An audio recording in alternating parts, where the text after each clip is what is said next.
Michaëlle Maraquin, donc je travaille au CFPPA de Laval et je suis coordinatrice de la formation BPREA en FOAD et je suis également responsable en fait des formations ouvertes à distance sur le CFPPA de Laval. Donc Fabrice Lefebvre, j'ai 42 ans, je suis marié, j'ai 3 enfants.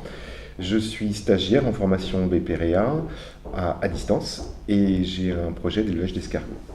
Alors moi c'est Jessie Ozo, donc je travaille au CFPPA depuis 2 ans et je suis en partie animatrice du Centre des ressources. Nous avons 2 formations ouvertes et à distance au CFPPA Laval, donc le BPREA en FOAD, donc on propose depuis déjà une quinzaine d'années. Donc on propose en fait ce diplôme sur la totalité des UC.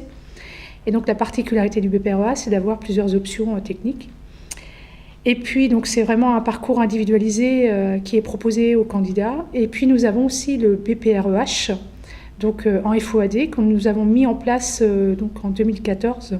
Alors, les formations qu'on propose en BPREA ou en BPREH sont adaptées en fait au projet du candidat et surtout adaptées en fait à ses contraintes personnelles. Ce qui est intéressant en FOAD, c'est qu'on peut proposer en fait différentes modalités, que ce soit donc à la maison, que ce soit aussi au CDR, mais ça peut être aussi des temps de regroupement, des temps de rendez-vous au centre. Voilà, donc c'est vraiment, je dirais, un accompagnement qui est adapté en fait aux disponibilités du candidat et aussi à ses contraintes.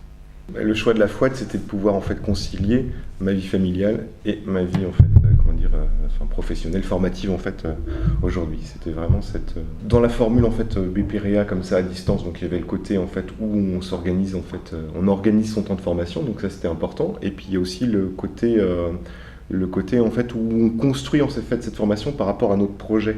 Je ne suis pas venu en fait prendre un package en me disant voilà c'est ça que tu dois faire, mais plutôt c'est ça mon projet et on le construit en fait ensemble avec Michaëlle notamment, voilà. Et ça permet un peu de concilier en fait projet, vie familiale et puis formation. Pour définir en fait le parcours du candidat, donc la première chose c'est d'écouter en fait son projet. Ça prend un petit temps, déjà de définir en fait le projet du candidat. Donc pour Fabrice, en fait, son projet était assez large, donc j'ai essayé d'entendre tout ce qu'il voulait faire et après, ensuite, on a essayé de resserrer un peu ses objectifs. Je lui demande en fait combien de temps il a passé sur cette formation, parce que c'est important, donc c'est ce qui va rythmer en fait le parcours. Ensuite, on va ensemble définir en fait les UC techniques les plus importantes, celles qui sont le cœur du projet. Et donc notamment pour Fabrice c'était les licicultures, c'était les escargots qui étaient vraiment le cœur de la formation. Donc à partir de là en fait on a fait des recherches ensemble pour savoir avec qui on pouvait travailler comme centre partenaire. Donc on a fait une recherche sur préférence formation dans un premier temps et puis ensuite on a regardé sur toute la France. Fabrice avait déjà son idée et donc m'a fait une proposition de centre de formation. Et donc j'ai pris contact avec ce centre et on a essayé de construire ensemble avec le centre partenaire, Fabrice et le Laval, un parcours qui était adapté en fait à Fabrice. Entre, je dirais, les contraintes du candidat, les contraintes aussi des UC techniques et des licicultures, et notamment sur les contraintes de production, puisqu'il y a des moments clés de la production. Donc on fait des choix de temps de stage qui sont adaptés en fait à la production, et ensuite on met en musique en fait ce parcours en fonction des évaluations qu'on peut proposer au CFPPA de Laval, et on adapte, on réalise en fait vraiment un parcours individualisé en prenant en compte en fait tous ces paramètres et ce qui nous permet d'établir le parcours du candidat.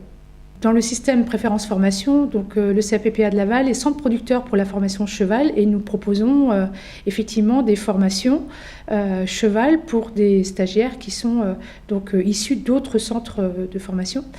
Et nous, en retour, quand on a besoin, tel que Fabrice par exemple, on devient utilisateur d'une formation qu'on n'a pas, et qu'on va chercher dans un centre qui est spécialisé, notamment en héliciculture pour Fabrice, et ce qui nous permet en fait de faire des échanges de formation, soit parce qu'on est centre producteur, ou soit parce qu'on est centre utilisateur, et donc on a un catalogue en fait qui couvre toutes les productions, et notamment toutes les formations possibles dans la formation agricole. Pour suivre le parcours de formation, le candidat a plusieurs possibilités. Donc il est soit à la maison, il travaille à la maison, soit il peut effectivement venir au CDR pour aussi travailler, ou soit parce qu'il est convié à un regroupement dans le centre de formation qui propose une formation technique. Mais on a d'autres possibilités d'apprentissage. Donc, on a des documents d'auto-formation, on a également des plateformes d'auto-formation, on a des CD-ROM, on a tout l'accompagnement pédagogique qui est réalisé aussi avec les personnes ressources du CFPPA. Donc, soit les rencontres se font au centre, sous forme de rendez-vous, ou soit le candidat a besoin de faire des échanges téléphoniques avec son référent matière, soit c'est des échanges par messagerie, soit parce que le candidat a besoin d'avoir une correction sur ses travaux, et donc le candidat nous envoie en fait ses dossiers par mail, donc ça permet d'anticiper sur les corrections. Voilà, il y a plusieurs modalités possibles, dans différents lieux, différents temps, différents moments qui s'adaptent en fait aux besoins du candidat. Une fois qu'on a défini en fait le parcours avec le candidat, donc on définit ensemble une date de rentrée. Et donc on propose une journée complète, c'est ce qu'on appelle la journée d'accueil. Donc cette journée, elle est primordiale puisque en fait elle se découpe en deux temps. On a toute la première partie, c'est-à-dire le matin, la partie administrative, donc qui est gérée par Jessie. Et puis donc moi je prends le relais sur la partie pédagogique, où là c'est important d'expliquer aux candidats comment fonctionne la formation ouverte et à distance. Et donc on travaille notamment sur la prise de rendez-vous, quel est l'intérêt en fait d'être accompagné en formation, et comment se faire accompagner en formation. Et le candidat repart avec donc ses premiers documents d'auto-formation, pour démarrer en fait son parcours. Alors la journée d'accueil, elle est importante pour les candidats et pour les stagiaires, parce que maintenant ils deviennent stagiaires, parce que c'est le moment où ils vont vraiment découvrir le fonctionnement de la formation ouverte et à distance, et surtout c'est le moment où ils vont récupérer leurs premiers cours, et le moment où ils vont être mis en relation avec les formateurs référents qui vont les suivre sur tel ou tel module. Donc cette journée permet pour eux de découvrir un peu les locaux également, de voir le fonctionnement et surtout de commencer à prendre la formation en main, on va dire. Alors, cette journée d'accueil, il est nécessaire. Pour moi, ça permet vraiment de marquer le temps d'entrée en formation. C'est moi qui vais imprimer tous les documents qui vont être donnés aux candidats le jour de la rentrée, donc les rubans pédagogiques, les contrats de formation, ce genre de choses. Et puis à partir du ruban, moi je vais pouvoir mettre en place l'avenant au contrat de formation et également l'inscription à l'examen sur Indexa des candidats.